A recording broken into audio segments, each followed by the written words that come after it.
রবিবারের সকালে ব্রেকফাস্টই বলো না কেন বা বাচ্চাদের স্কুলে টিফিন বলো না কেন, এরকম একবার এগ চাউমিন বানিয়ে দেখবে।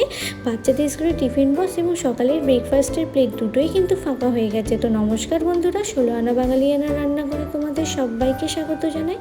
আজকে এরকমই একটি খুব সুস্বাদু এবং খুব অল্প সময় তৈরি এগ চাউমিনের রেসিপি তোমাদের সাথে শেয়ার করব। তো এখানে আমি এগ চাউমিনটি বানানোর জন্য 3 প্যাকেট চাউমিন ব্যবহার করেছি। তোমরা কিন্তু বাজার থেকে কিনে আনা যে কোনো চাউমিন ব্যবহার করতে পারো।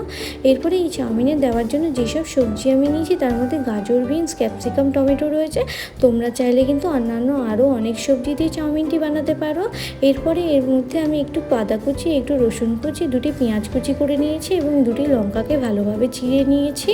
তারপরে আমি একটি ওভেনের মধ্যে কড়াই বসিয়ে তার মধ্যে পরিমাণ মতো জল দিয়ে নেব এবং এই জলের মধ্যে একটু সাদা তেল দিয়ে নেব, যাতে চাউমিনটি যখন সেদ্ধ করব তখন যাতে চাউমিনটি একে অপরের সাথে লেগে না যায়।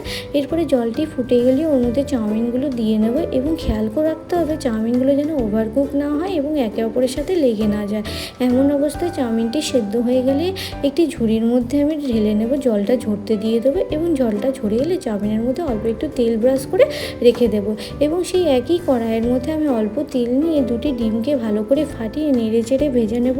এই ডিমের মধ্যে আমি কিন্তু লবণ এবং কালো গোলমরিচের গুঁড়ো ব্যবহার করেছি। তোমরা চাইলে কিন্তু কালো গোলমরিচের গুঁড়োটাকে স্কিপ করতে পারো। এরপরে সেই ডিমটি ভাজা হয়ে গেলে একটি পাত্রের মধ্যে তুলে নেব। তারপরে সেই একই কড়াইয়ের মধ্যে অল্প একটু তেল দিয়ে আদা কুচি এবং রসুন কুচিটিকে ভালো করে নেড়ে চেড়ে ভেজে নেব যতক্ষণ না আদা ও রসুনের কুচিটির কাঁচা গন্ধ চলে যাচ্ছে। তারপরে যে পেঁয়াজ কুচি এবং লঙ্কাটি রেখেছিলাম সেটিকে দিয়ে ভালো করে নেড়ে চেড়ে ভেজে নেব যতক্ষণটি পেঁয়াজ সেদ্ধ হচ্ছে এবং পেঁয়াজটি গোল্ডেন ব্রাউন কালার হচ্ছে ততক্ষণ ভালো করে পেঁয়াজটাকে নেড়ে চেড়ে ভেজে নেব। তারপরে যে সবজিগুলোকে এখানে কেটে রেখেছিলাম গাজর ও বিনস, সেই গাজর ও বিনসটিকে দিয়ে ভালো করে নেড়ে চেড়ে ভেজে নেব যতক্ষণ না গাজর ও বিনস ভালো করে ভাজা হচ্ছে এবং সেদ্ধ হয়ে যাচ্ছে। এখানে অবশ্য আমি একটু লবণ এবং একটু ভিনেগার ব্যবহার করেছি। তোমরা চাইলে কিন্তু ভিনেগারটা স্কিপ করতে পারো। এরপরে আমি এখানে ক্যাপসিকাম ও টমেটো দিয়ে আরও 2 মিনিট ভালো করে নেড়ে চেড়ে ভেজে নেব। ভেজে নেওয়ার পর এখানে যে চাউমিনগুলো সেদ্ধ করে রেখেছিলাম সেগুলোকে দিয়ে নেওয়ার পর এখানে অল্প একটু লবণ, চিনি, একটু কালো গোলমরিচের গুঁড়ো এবং একটু সয়া সস এবং অল্প একটু ভিনেগার দিয়ে চাউমিনটিকে ভালো করে নেড়ে চেড়ে ভেজে নেব। এই চাউমিনের মধ্যে আমি কিন্তু সসের পরিমাণটা খুবই কমই রেখেছি। তোমরা চাইলে কিন্তু একটু বেশি দিতে পারো, তবে বাচ্চাদের জন্য বানালে কিন্তু যত অল্প সসে বানানো যায় ততই ভালো, ততই এটি কিন্তু খুবই হেলদি থাকে আর বাচ্চারা কিন্তু ভালোভাবে খেতে পারে। তো এইভাবে নেড়ে চেড়ে ভালো করে ভেজে নেব।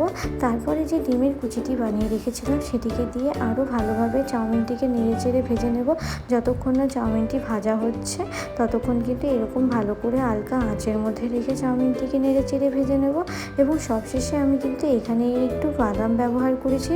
তোমরা চাইলে কিন্তু বাদামটিকে স্কিপও করতে পারো, কিন্তু বাদাম দিলে চাউমিনটা খেতে খুবই ভালো লাগে, সেই জন্য আমি এখানে কিন্তু অল্প বাদাম ব্যবহার করেছি।